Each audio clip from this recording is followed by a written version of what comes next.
அனைவருக்கும் வணக்கம். இந்த வீடியோவில் நம்ம ஆதிநாதர் ஆழ்வார் கோவிலை நம்ம பார்க்க போகிறோம். இந்த கோவில் திருநெல்வேலி மாவட்டத்தில் இருக்குது. இந்த கோவிலில் பார்த்திங்கன்னா ஆழ்வார் இங்கே தான் பிறந்து வளர்ந்துருக்காரு. ஆழ்வார் திருநகரி அப்படின்னு இந்த கோவில் அழைக்கப்படுகிறது.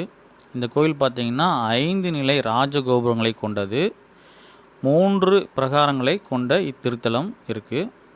இது பார்த்திங்கன்னா நவ திருப்பதியில் 5வது திருப்பதி ஆகும். இது திவ்ய தேசத்தில் 89வது இந்த கோவில் இடம்பெற்றிருக்கு. பொதுவாக சில வைணவ கோவிலில் மட்டுமே இந்த மாதிரி கலை நயத்துடன் மற்றும் சிற்பங்களும் நம்ம பார்க்க முடியும். இந்த கோவிலும் அதுக்கு எடுத்துக்காட்டாக தான் இருக்குது. ரொம்ப அருமையாக கலை நுணுக்கத்தோட சிற்பங்கள் இங்கே வடிவமைக்கப்பட்டிருந்தது.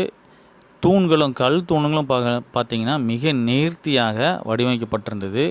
அதே மாதிரி இந்த கோவிலில் க்ளீனிங் அவ்வளோ அற்புதமாக மெயின்டைன் பண்ணுறாங்க.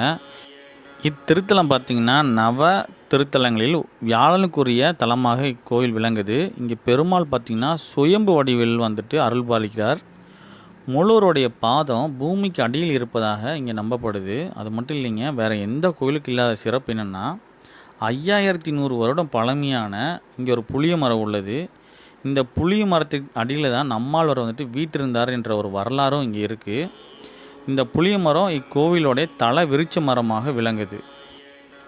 இங்கு கல்லால் ஆன ஒரு நாதசுரம் உள்ளது. 1 அடிக்கு நீளத்தில் இந்த நாதசுரம் இங்கே இருக்குது. இது தனிச்சிறப்பாக இருக்குது.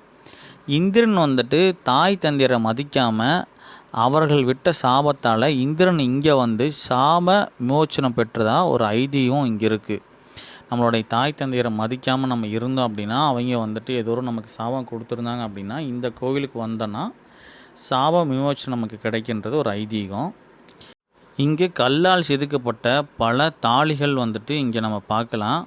அது அது உடையாமல் இருக்க காரை அதை மேலே பூசியிருக்காங்க. உண்மையிலேயே கோயிலோட மெயின்டெனன்ஸ் பார்த்திங்கன்னா ரொம்ப அற்புதமாக இருந்துச்சுங்க. இங்கே இருக்கிற புளிய மரம் பார்த்திங்கன்னா இரவில் தூங்கா மரம் அப்படின்னு சொல்லுவாங்க. அதுக்கு காரணம் என்னென்னு கேட்டிங்கன்னா, மற்ற புளிய மரம் மற்ற மரங்கள்லாம் பார்த்திங்கன்னா இரவில் பார்த்திங்கன்னா இலை சுருங்கிய நிலையில் இருக்கும். ஆனால் இங்கே பார்த்திங்கன்னா இரவிலும் இந்த புளிய மரம் சுருங்காமல் இலை விரிஞ்ச நிலையிலேயே இருக்குது.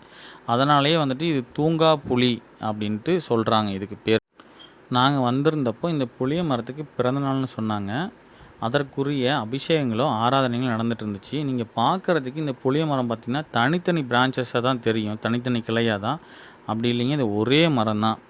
கீழேருந்து 5 கிளைகளாக பிரிஞ்சிருக்கு. இது பார்க்கவே வியப்பாக இருந்தது. இந்த மரத்தோட ஆயுள் பார்த்திங்கன்னா 5117வது பிறந்தநாள் நாங்கள் கொண்டாடிட்டுருக்குன்னு அங்கே இருக்கிற குருக்கள் சொன்னாங்க. ஒரு தலை விருட்ச மரத்துக்கு இந்த மாதிரி விசேஷம் நடக்கிறது ரொம்ப அபூர்வம். மறக்காமல் நம்மளுடைய வியூவர்ஸ் எல்லோரும் நல்லா மனமுருகி சாமி கும்பிட்டுக்குங்க. நீங்கள் திருநெல்வேலி வந்தாலோ அல்லது திருச்செந்தூர் வந்தாலோ இந்த கோவிலை மறக்காமல் விசிட் பண்ணுங்கள். இந்த கோவில் ரொம்ப பழமையான கோவில். கலை நயத்துடன் இந்த கோவில் வடிவமைக்கப்பட்டுள்ளது. இந்த வீடியோ பார்த்துட்ருக்க அனைவருக்கும் நன்றி. நம்ம சேனலுக்கு சப்போர்ட் பண்ணுங்கள். அனைவருக்கும் நன்றி.